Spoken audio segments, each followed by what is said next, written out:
पहलगाम आतंकी हमले के बाद पूरे देश में शोक का माहौल है। हर सच्चे देशभक्त के दिल में सिर्फ एक ही सवाल घूम रहा है, बदला कब, इंसाफ कब और पाकिस्तान को उसकी औकात कब दिखाएंगे। क्या भारत पाकिस्तान के खिलाफ जंग छेड़ेगा? क्या इस बार फिर से सर्जिकल स्ट्राइक होगी? अपनी पुरानी वीडियो में भी हमने सर्जिकल स्ट्राइक की मांग उठाई थी। हाँ, हम भी जानते हैं कि इंटरनेशनल लेवल पर ऐसे कदम उठाना आसान नहीं होता, लेकिन मुझे पूरा भरोसा है कि हमारी सरकार इसका बदला जरूर लेगी। और इस भरोसे की वजह है हाल ही में भारत ने कुछ ऐसे डिप्लोमेटिक कदम उठाए हैं जो किसी भी देश की अर्थव्यवस्था को हिला देने के लिए काफी है। और इस बार बात सिर्फ सर्जिकल स्ट्राइक की नहीं है, बल्कि भारत ने पाकिस्तान पर एक और वार किया है, वो है वाटर स्ट्राइक। जी हाँ, सरकार ने इंडस वाटर ट्रीटी को तोड़ने की तरफ कदम बढ़ाया है, जो पाकिस्तान के लिए एक बड़ी मुसीबत बन सकता है। इंटरेस्टिंगली, ये ट्रीटी 60 साल पुरानी हो चुकी है और भले ही इंडिया और पाकिस्तान में रिलेशनशिप बहुत खराब हो, लेकिन इन सभी हमलों के बावजूद ये ट्रीटी आज तक कायम रही। लेकिन जैसे कि कहते हैं कि हर चीज का एक एक्सपायरी डेट तो होता ही है, और शायद इसका भी आ गया है। आज के जमाने में जब पाकिस्तान खुद खुलेआम टेररिज्म को सपोर्ट करता है, जब हमारे जवान शहीद होते हैं और जब पूरा देश गुस्से से गरज कर कहता है अब बस, अब और बर्दाश्त नहीं, तो एक बड़ा सवाल उठता है, क्या हम अब भी अपना पानी यूं ही जाने दें, या वक्त आ गया है एक नए कड़क फैसले का? आज के इस वीडियो में हम समझेंगे ट्रीटी का असली मीनिंग क्या है, कैसे 60 साल तक ये चली, अगर भारत इस एग्रीमेंट को तोड़ता है तो पाकिस्तान पे क्या असर पड़ेगा, और सबसे इंपॉर्टेंट, हमें क्या करना चाहिए। इस वीडियो के एंड तक बने रहो, क्योंकि पानी के इस मुद्दे का भारत के फ्यूचर पे बड़ा इंपैक्ट होगा। सबसे पहले समझते हैं बेसिक, वो इंडस वाटर ट्रीटी है क्या। कभी सोचा है एक ऐसी डील जो 60 साल पहले साइन हुई थी, वो आज भी हमारे देश का फ्यूचर डिसाइड करती है? बात है 1960 की। भारत और पाकिस्तान दोनों नए नए आजाद हुए देश, टेंशन हाई थे और हर छोटी बात पे वॉर का खतरा मंडरा रहा था।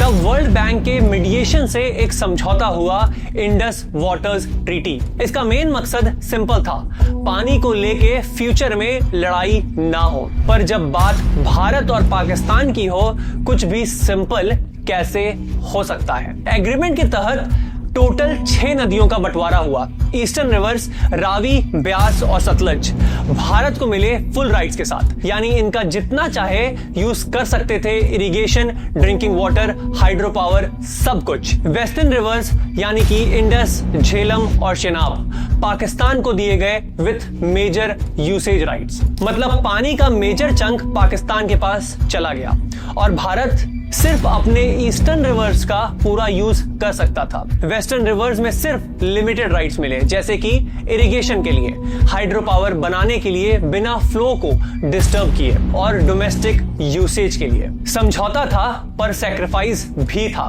क्या आपको पता है, भारत के इंजीनियर्स और फार्मर्स के लिए ये एक बड़ा इमोशनल मोमेंट था, क्योंकि इंडस, झेलम और चेनाब ये नदियां भारत की मिट्टी से निकलती हैं, हिमालय के ग्लेशियर से पैदा होती हैं, हमारी धरती का हिस्सा हैं, लेकिन उनका पानी हम नहीं यूज कर सकते थे फ्रीली। सिर्फ एक पीसफुल फ्यूचर के लिए भारत ने ये सैक्रिफाइस एक्सेप्ट कर लिया, और इसको मॉनिटर करने के लिए एक परमानेंट इंडस कमीशन बनाई गई, जिसमें दोनों देशों के रिप्रेजेंटेटिव्स हर साल मिलते हैं, रिपोर्ट एक्सचेंज करते हैं और डिस्प्यूट्स को टेबल पे सॉल्व करते हैं, ना कि जंग के मैदान पे। सुनने में बड़ा फेयर लगता है ना, एक समझौता जिसने दुश्मन मुल्क के साथ भी शांति बनाए रखी, लेकिन असल दुनिया में थ्योरी और ग्राउंड रियलिटी में बहुत फर्क होता है। जैसे जैसे साल बीते, प्रॉब्लम शुरू हुई। पाकिस्तान ने बार बार भारत के इंफ्रास्ट्रक्चर प्रोजेक्ट्स पे ऑब्जेक्शन उठाए, नदियों के फ्लो को लेकर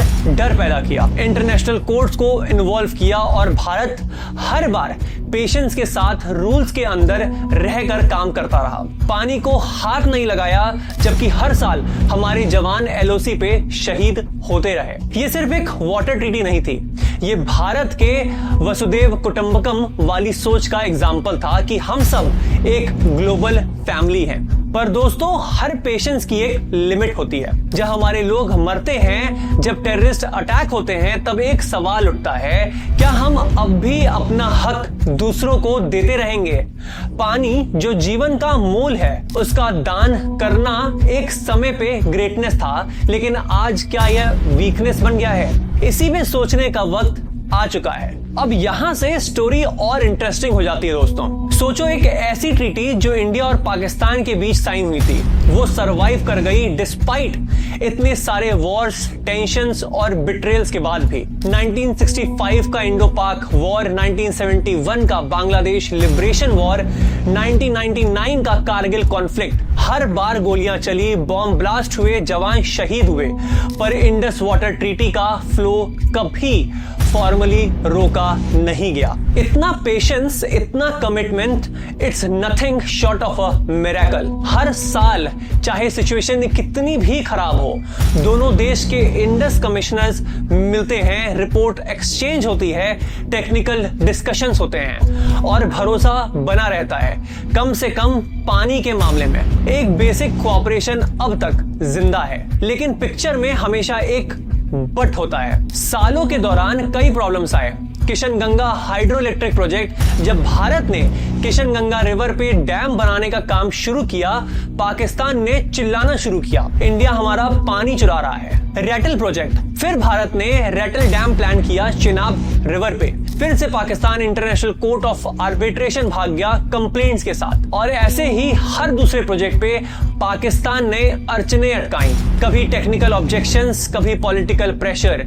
पाकिस्तान का डर क्या था कि भारत डैम बिल्ड करके उनका पानी रोक देगा और उनके यहां सूखा पड़ जाएगा। लेकिन भारत का स्टांस हमेशा से क्लियर था, हम ट्रीटी के क्लॉजेस के अंदर काम कर रहे हैं, जो राइट्स हमें दिए गए हैं बस उन्हीं का यूज कर रहे हैं, तुम्हारा डर बेसलेस है। और वैसे भी डैम का मतलब पूरा पानी बंद करना नहीं होता, सिर्फ फ्लो को रेगुलेट करना होता है। ट्रीटी ने एक्सप्लिसिटली अलाउ किया है कि भारत हाइड्रो पावर जनरेशन के लिए कुछ कंस्ट्रक्शन कर सकता है बिना पाकिस्तान के राइट को वॉयलेट किए। फिर भी पाकिस्तान बार बार इंटरनेशनल कोर्ट और वर्ल्ड बैंक के पास चला जाता है, रोते हुए कंप्लेंट करता है और सिंपैथी लेता रहता है। ट्रीटी टेक्निकल टर्म्स पे तो अब तक जिंदा है, लेकिन ट्रस्ट बहुत फ्रेजाइल हो चुका है। और असली प्रॉब्लम तब शुरू होती है जब हम ब्रॉडर पिक्चर देखते हैं। एक तरफ हम दुनिया के रूल्स के रिस्पेक्ट करते हैं, ट्रीटी साइन की है तो निभानी चाहिए। दूसरी तरफ पाकिस्तान खुलेआम टेररिज्म एक्सपोर्ट करता है, Pulwama attack, Uri attack, Mumbai attack, और लिस्ट ऐसी है कि खत्म होती ही नहीं है। और तब हमारे अंदर एक नेचुरल गुस्सा उठता है, हमारे जवान शहीद हो रहे हैं और हम इनको जीवन का सबसे बड़ा रिसोर्स पानी बिना किसी रोक टोक के दिए जा रहे हैं। क्या ये फेयर है? क्या ये समझदारी है? और सबसे बड़ा सवाल, कब तक? हर भारतीय का मन में ये सवाल बार बार उठता है और इसी वजह से अब समय आ चुका है कि हम अपनी स्ट्रेटेजी पर दोबारा सोचें, क्योंकि पानी सिर्फ रिसोर्स नहीं है, पानी एक हथियार भी है। और जैसे भारत अपनी रक्षा में कोई कसर नहीं छोड़ता, वैसे ही अब अपने रिसोर्सेस को भी अपने देश के हित में यूज करने का हक हमारा ही है। क्या होता है अगर हम इस ट्रीटी को तोड़ देते हैं? अब सबसे बड़ा सवाल तो ये है, अगर भारत कल डिसाइड करे कि हम इंडस वाटर ट्रीटी तोड़ दें, ये अपने लीगल मैक्सिमम यूसेज का पूरा हक लेना शुरू कर दें, तो क्या होगा? सिंपल शब्दों में बोलो तो पाकिस्तान के लिए एक फुल ब्लोन क्राइसिस। समझिए, पाकिस्तान का एग्रीकल्चर सेक्टर जो उनकी इकोनॉमी का बैकबोन है, वो पूरा का पूरा वेस्टर्न रिवर्स पे डिपेंडेंट है। इंडस और उसकी ट्रिब्यूटरीज जैसे झेलम और चिनाब, ये उनके लिए सिर्फ रिवर्स नहीं है, लाइफलाइन है। पाकिस्तान के पंजाब और सिंध रीजन में 90% से ज्यादा एग्रीकल्चर इसी इंडस रिवर सिस्टम पे डिपेंड करता है। इनका मेजर हाइड्रो पावर जनरेशन जो इलेक्ट्रिसिटी प्रोवाइड करता है, उनका बेस यही पानी है।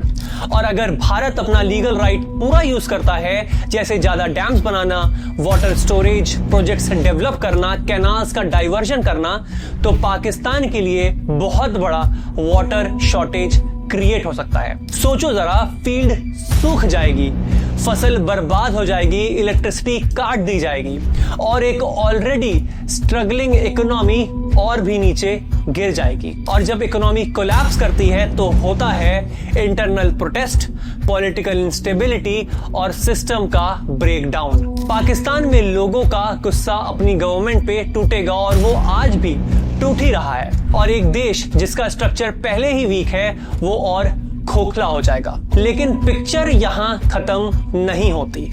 अगर भारत बिना किसी वजह के ट्रीटी तोड़ता है तो हाँ, पाकिस्तान जा सकता है रोते हुए इंटरनेशनल कोर्ट ऑफ जस्टिस या यूनाइटेड नेशन में कंप्लेंट करने।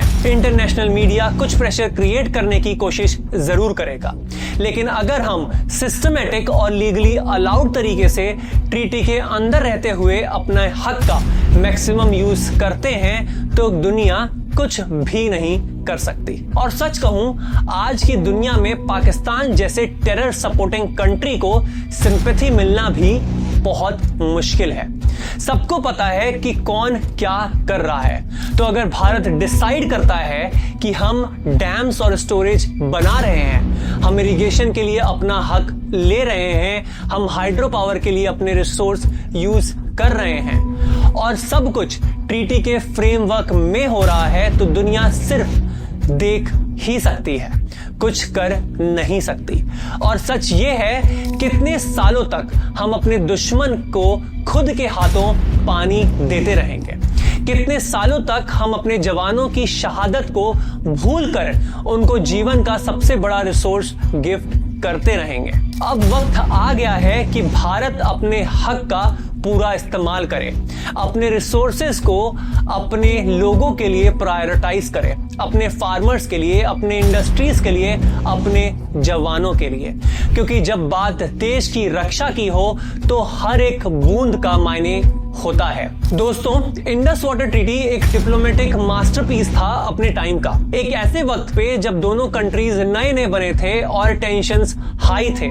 लेकिन अब जमाना बदल चुका है। पाकिस्तान अपनी जमीन से भारत पे अटैक्स प्लान करने देता है। जब इतनी मासूम जाने जा रही हैं, जब हमारे सोल्जर्स अपने परिवार से बिछड़ रहे हैं, तब एक शांत समझौता मेंटेन करने का क्या फायदा है? हम एक रिस्पॉन्सिबल पावर हैं, लेकिन इसका मतलब ये नहीं कि हम अपना हक ही नहीं यूज करें। भारत को अब अपना राइटफुल शेयर का पानी यूज करना चाहिए अपने सिटीजन्स के लिए, और पाकिस्तान को एक क्लियर मैसेज जाना चाहिए, हमारा पानी हमारे लोगों के लिए है और टेररिज्म की कीमत तुमको चुकानी पड़ेगी। इस फाइट में नफरत नहीं है, सिर्फ इंसाफ है, क्योंकि ये सिर्फ एक वाटर डिस्प्यूट नहीं, ये भारत की जियो सिक्योरिटी, एग्रीकल्चर, फ्यूचर प्रॉस्पेरिटी का एक सवाल है।